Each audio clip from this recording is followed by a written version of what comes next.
Hey guys, Mike Shaman here, and I'm just going to do a quick video on how to use Photoshop Actions effectively. So this works really well if you have to resize down a bunch of images that are the same size, or you need to do an effect to all the images that and all the images are named differently and they are the same size, some to that effect. Now if your images aren't the same size, that's not an issue 100% because you can make two actions. It just won't be one complete action. You have to go in and do some editing, like resize your image to that effect. So let me show you this first example here. So let's say I'm making a website for a client and they're doing portraits, or they all have images that they send to you, and they're all the same size, some to that extent. You can resize them to be all the same size, but this is kind of doing that for you. So let me show you this Photoshop action that you can make easily, and you can make this yourself. So if you go to Window, Actions, okay, and these are your list of actions, just do this new folder, type it,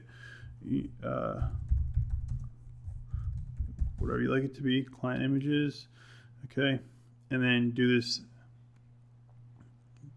new action right here. And then you can just call it whatever you want. I'm just going to hit record. And what I'm going to do is I'm going to record everything that I need to do to get this image to where I want it. So let's say I just want to resize this image down and save it as a JPEG.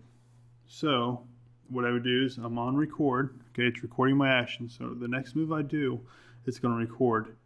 So what I'm going to do is right now this image is 500 by 500. What I'm going to do is I'm going to save it as a file, save for web, Alt-Shift-Control-S. So that's what I usually do, and this saves you time, okay? So save for web, save it as a JPEG, very high.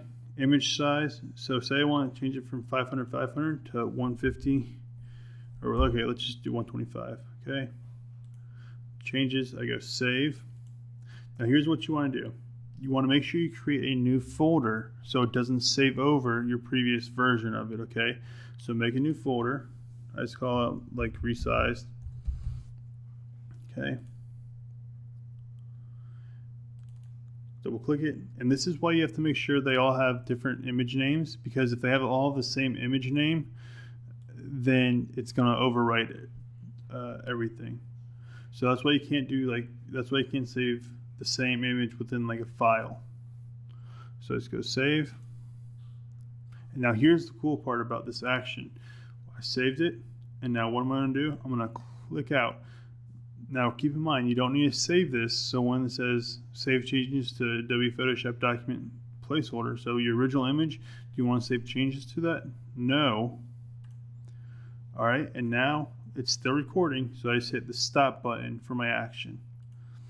So now what's going to happen is I'm going to go to this action 52, and I'm going to hit play, and what's going to happen is it's going to save it at the dimensions we want it to, save it the 125 by 125, and then it's going to put it in that folder, and then it's going to close out the document. So this happens really fast. So let's watch it. It's done. Okay, and now this is what's so cool about it is you just go bam, bam. Okay, so now I just saved 3 images and resized them all, and they're all right there. And I can open them all, and they'll all be 125 by 125.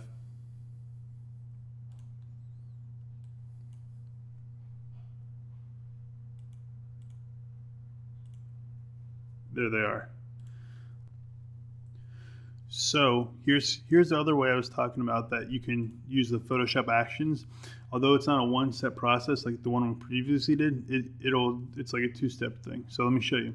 So let's say you have these images that you need to resize all down to, let's just say you need to resize them to like 500 by 500. Okay, so what we'll do is just create a new folder for our action. Okay, set 1, and then we just record our action. But you have to stop because you need to resize it. That's why. So you just watch what I do for a moment here. So let's create an action, record, unlock the background. Okay, and then image, canvas size, 500 by 500. Okay. So it just tells me it's smaller. Proceed. Okay, and then this is where I stop it. So what I do now is I just get the image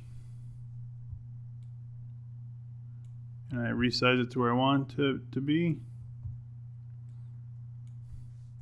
So that resizing I just did there didn't record because I had it on stop. So what I do now is now I'm ready to save it.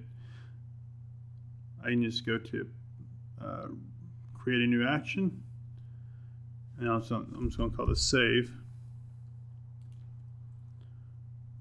and then that's where we do the file save for web, Alt Shift Control S. I just do the short code, and then you can save it for 500 by 500. And then again, I said just make a new folder so you don't overwrite or anything.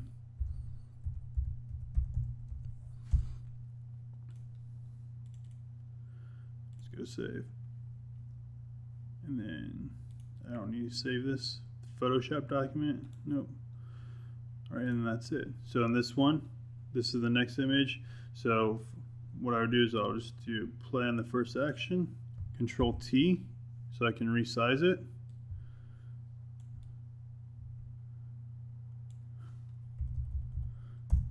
And then I just go to my save and I press play and it saves it. So same thing for this. Play on that, Control T. Okay, enter, and then save. Okay, so you see how this can really like save you a lot of time and a lot of headache of doing a lot of repetitive tasks over and over again. So if you're working on a lot of images for a site or for whatever you need to be working on for, this save feature right here is really cool. So you can just go to save, and once you're done save, and it closes everything. But be careful with that if you want to save the Photoshop document. So don't get too carried away with the save. But just these little actions like this will help you out. And this is where, if you know your keyboard shortcuts, like if I know that Control T, enter, and then I can just do the save normally if I wanted to, but if you know those shortcuts, that's where this is really going to help you out. So I hope you learned something about Photoshop Actions. Let me know if you need anything else, and hit the subscribe button right down below. Thank you.